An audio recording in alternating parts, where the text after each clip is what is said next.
আসসালামু আলাইকুম। দেশ এবং দেশের বাইরে যে যেখানে আছেন, ইনশাআল্লাহ ভালো আছেন। আজকে একটা ছোট্ট বিষয় নিয়ে আসছি। টপিকসটা হলো মূল্যবোধ। মানুষের মধ্যে যে মূল্যবোধ, এটা আসলে অনেক বড় একটা ব্যাপার এবং অনেক গুরুত্বপূর্ণ। পৃথিবীতে সব মানুষের জীবনে মূল্যবোধ তৈরি হয় না। তো চাওয়া পাওয়া এবং মূল্যবোধের মধ্যে যে একটা পার্থক্য, সেই মূল্যবোধটা কিভাবে তৈরি হয়, সেটা নিয়ে একটা আলোচনা আমরা আজকে দেব। ব্যক্তিগত মূল্যবোধ হচ্ছে আপনার আচরণ, সম্পর্ক, দৈনন্দিন জীবনকে প্রভাবিত করে। মানে আপনার আচরণের মধ্যে দিয়ে আপনার মূল্যবোধটাকে প্রভাবিত করে। গুরুত্বপূর্ণ সিদ্ধান্ত গ্রহণ করতে সহযোগিতা করে। ব্যক্তিগত বিকাশ, প্রভাব বা আপনার ব্যক্তিগত জীবনের যে যদি বলি ক্যারিয়ার গঠনের তৈরি করতে সহযোগিতা করে। মূল্যবোধ হলো অন্তরের একটি দিক, আর আচরণ হলো তার বহিঃপ্রকাশ। মানে আপনার মূল্যবোধ যতটুকু থাকবে ভিতরে, ঠিক ততটুকুই আপনার বহিঃপ্রকাশে আপনার আচরণের মধ্যে দিয়ে ফুটে উঠবে। তো সেটাই আজকের বিষয় গুলো হচ্ছে যে সৃষ্টিকর্তা আশরাফুল মাখলুকাত হিসেবে আমাদের সৃষ্টি করেছেন। তাই তো কথায় আছে, সবার উপরে মানুষ সত্য, তার উপরে নাই। ভাগ্যগুণী আসলে কেবলমাত্র আমরা হলো মানবকুল বা মানব জন্ম লাভ করেছি, কিন্তু এই মানব জীবনের গুরুত্ব আমরা কজনেই বুঝি। আমরা জন্মসূত্রে মানব প্রজাতির বলতে পারেন।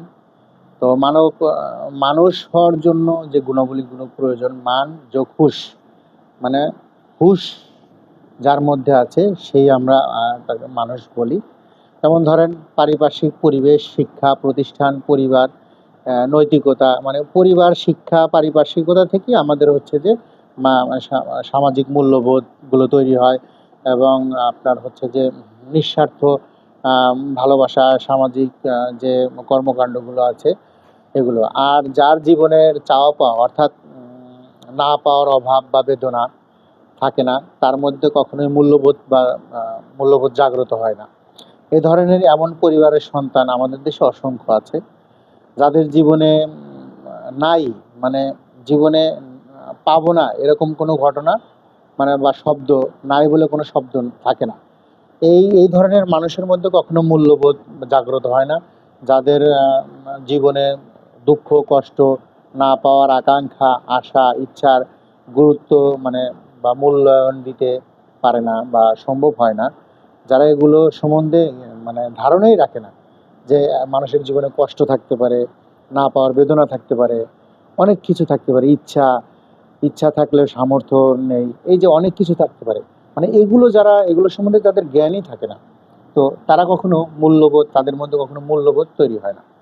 প্রকৃত মানুষ হতে চাইলে আমরা আসলে এখানে একটা বিষয় যে অনেক বড় লোকের ধনীর দুলাল আছে, যারা চাওয়ার আগেই জিনিস পেয়ে যায়। এদের মধ্যে কখনো মূল্যবোধ তৈরি হওয়ার কথা না। মূল্যবোধ তৈরি হয় গ্রামের সাধারণ মানুষের মধ্যে থেকে, অন্তর থেকে, যাদের মধ্যে কষ্ট, খেটে খাওয়া, নানা ধরনের বিষয়ের মধ্যে দিয়ে তারা বেড়ে ওঠে। প্রকৃত মানুষ হতে চাইলে চিন্তা, ভাবনা, বিবেক এদেরকে দৃশ্যমান করে তোলাই হচ্ছে যে সাধারণ মানুষের সাথে মিশে যেতে পারলেই নিজের মধ্যে যে মূল্যবোধ জাগ্রত হওয়াটাই সম্ভব। এছাড়া কখনোই মানে নিজের মধ্যে বিবেককে জাগ্রত করা সম্ভব না। তো আজকের আলোচনাটা এতটুকুই ছিল। ভালো থাকবেন আপনারা, সুস্থ থাকবেন। আসসালামু আলাইকুম।